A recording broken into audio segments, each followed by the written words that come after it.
Welcome, everybody. My name is Fredrik Carlegren, Vice President of Marketing at Toshiba Global Commerce Solutions. I want to welcome you to our Toshiba Purpose Plaza during NRF. It's great to have you here. I have a fantastic guest. I'm really excited to talk to Greg Zeh, SVP and CIO at Weis Markets. Greg, say hello.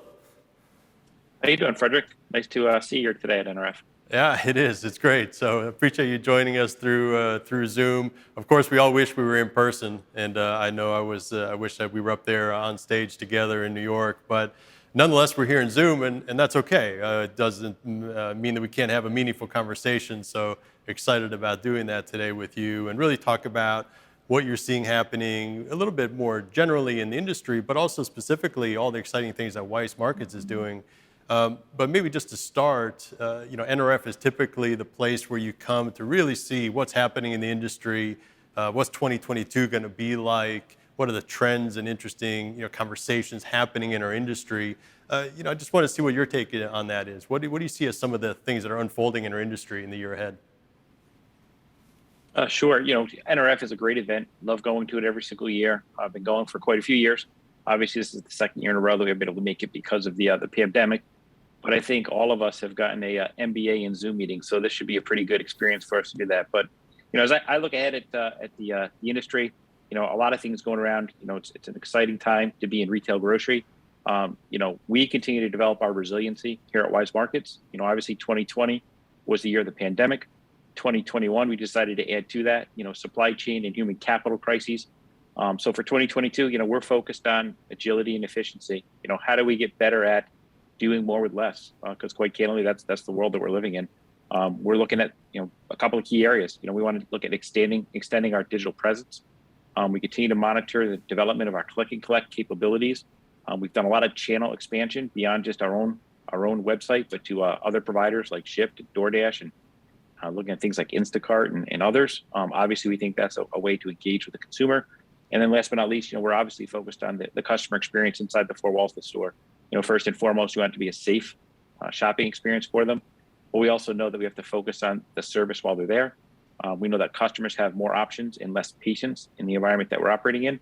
So we're really keying in on things like frictionless checkout and expansion in those types of areas to support the customer demand. That's going to mean a pretty busy year for you, I think, Greg, and your team. That's a lot of great topics to get into. Before we get too much further into the conversation, not everybody may be familiar with Weis Markets. Can you just tell us a little bit about Weis? Oh, absolutely. Weis Markets is a publicly held corporation headquartered in Sunbury, Pennsylvania. We operate approximately 199 stores in 7 states. We go up just over the New York border down to Fredericksburg, Virginia, out to the Delaware shore, back up through New Jersey, and obviously central PA. Okay, thank you. So one of the things, Greg, that we are talking about here at the show and will be rolling out is some consumer research that we've done recently, about 2,500 U.S. consumers, and looking at the question of loyalty and what drives consumer loyalty today in this day and age. And one of the things, besides price and proximity, which are maybe pretty natural indicators, but 35% of consumers indicated that digital capabilities and essentially the way that merchants make it more easy and convenient for them to engage, shop, transact, and have their goods and services fulfilled, was actually 35% said that was an indicator of willingness to shift merchant loyalty. What's your perspective on that, or what you're seeing from your consumers, and does that surprise you, or is that kind of in line with some of the things you're seeing? I think it's definitely in line with some of the things that I'm seeing. I obviously read a lot of different retail publications. We do some customer feedback surveys, et cetera. And some of the information that we see is a third of the people would rather walk out of the store than wait 5 minutes at a checkout queue. And in that same group of people, you talk to them, but half of them say they won't return to a store if they have that kind of experience. So we really look at the customer experience as being key and forefront in our strategy to deliver to our customers. We think checkout remains one of those great opportunities. It always feels like when you're waiting in the checkout line, it takes forever. We've seen that the marketplace shift from going to a manned service-oriented lane to a self-checkout. Myself, when I go shopping with my wife every weekend, I now make calculations of how deep is the queue in the self-checkout, and do I want to go over to one of those manned registers because the queues have shifted, right? Yeah. So we know the demand from the consumer wants to be more self-taught, self-experienced. But obviously, when you're trying to get through the front end of the store, it's all about speed, agility, and accuracy. Yeah, so good pivot. Let's dive into that a little bit because Toshiba and Weis Markets have been working in the area of self-service, self-checkout for quite a number of years. Tell me a little bit about that journey that you've been on, and then we'll kind of get to where you are now and what's coming next. But you've been really honing and optimizing this self-service checkout experience for quite a while.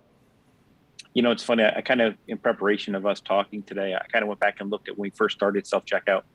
Here at Weis Markets, we started self checkout back in 2000, so just over 21 years ago, with a product called Productivity Solutions, which ended up getting acquired by IBM along the way. And we had that solution probably until about, for a good 10 years or so, and then we transitioned to a competitor, NCR Self Checkout, and we had them for about 6 years. Back in 2018, we engaged with the Toshiba team. We were challenged with our self checkout experience.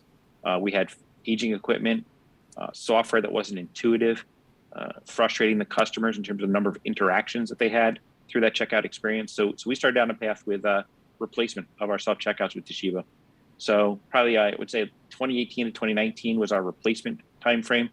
2019 to 2020, we expanded the number of self-checkouts we had in the store. So we had 5 before, went to 6 or 8, depending on the store volume. In 2020, we started to introduce do-use lanes. And then obviously in 2021, we did a major deployment to expand those do-use lanes. And just for explanation, the do-use lane is what we see as the next evolution of self-checkout. It's a conventional lane that's got a belt that's able to convert from either a manned register or a self-checkout. So it gives you that flexibility of having the same manned capacity on the front end, but easily convert it into self-checkout operations when you need to. And obviously, as we looked at all that, we watched the journey of the consumer. I went back to 2015. From 2015 to 2018, our average transactions that were processed through self-checkout were right around 41, 42%. As we introduced Toshiba into our environment in those self-checkouts, we jumped around 670 basis points, finishing the year around 48 and almost 49% of the transactions going through self-checkout. As we expanded the number of self-checkout lanes in 2020, that grew by another 559 basis points to about 54% of the transactions. And then we ended 2021 with that expansion in the do-use lane introduction, with almost 62% of our transactions going through self-checkout. So we're really bullish on supporting customer preferences. We think we have to offer them the options that they're looking for, whether it be a manned checkout experience, a service experience, a do-use lane, or belted self-checkout, a traditional self-checkout. And obviously, we're looking at things like mobile application in the future, and the future of potentially walkout technology. So, interesting. You're talking about we referenced some of the consumer research and what we did back in earlier in the fall, looking at self-service, self-checkout. We saw that consumers do actually show a preference for self-checkout overall when you look at it kind of across demographics, which is a shift from certainly when you started. And I think that expectation of, but it also comes with an option, right? And so, tell me more about that dual use. What was it that made you pivot in that direction? And it sounds like that's going quite well with that mindset of consumers ultimately having choice, but you as a retailer also having that option and choice from an operations standpoint. Sure. So as we looked at our self-checkout utilization, we know that the average transaction in a self-checkout lane is a relatively small transaction, both in terms of the number of items and the dollar value of that transaction. And as we looked at it and we monitored, we saw that there's definitely larger transactions that weren't being serviced with that same self-checkout capability. So we started down the path of looking at the traditional, I'll call it the belted self-checkout, the one that was always around in the past. And fortunately, in our partnership between Toshiba and Pomeroy, we kind of identified that the do-use lane might be a better approach. It gave us that same flexibility and capability of the self-checkout transaction, but the ability to convert it in peak periods to have a cashier to increase the throughput through the front end. Right? We all know it takes a little longer to do a self-checkout transaction, but the consumer's in control of that transaction. Time is not a material item to them when they're going through that self-checkout experience. So I really felt that do-use lane afforded us that opportunity to grow. And what we actually found, as much as we thought we'd gain new transactions going through those larger do-use lanes, we actually saw that transactions were shifting out of the self-checkout area over to the do-use lanes, which actually increased then the number of transactions that could then flow through the self-checkout. So we saw a double increase, not just about an 8% of our transactions started to go through do-use lanes, but we saw an equal increase number of transactions going through the normal self-checkout. As you're saying that, and I'm glad you mentioned as well. Obviously, it's the partnership between Weiss, Pomeroy, and Toshiba, and the expertise and the years that we've spent really working on this. And what is the key in terms of looking at that data? How do you generally kind of make those decisions and pivots to, what is it that you look for in the data to determine the direction, whether it's how you position the front end or how you determine the number of lanes that are going to be dual use versus self-checkout. What can you share about that? Absolutely. And I think, our experience in that partnership with Toshiba and Pomeroy was the same thing. We adapted as we went. Obviously, we started out almost a one-for-one replacement. And I'm going to use cash utilization as a good example of that. We started to assess how many self-checkouts need to be able to accept cash versus debit credit only. And we started one-to-one. And as we started looking at the metrics of the activity with the data and analytics, we saw that probably close to a third of our transactions were actually using cash. So we pivoted, we shifted, and we started to install 50% of them leveraging cash and 50% of them leveraging debit credit only.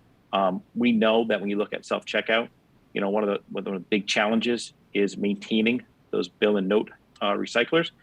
We know there's a maintenance cost to those, which impacts customer experience.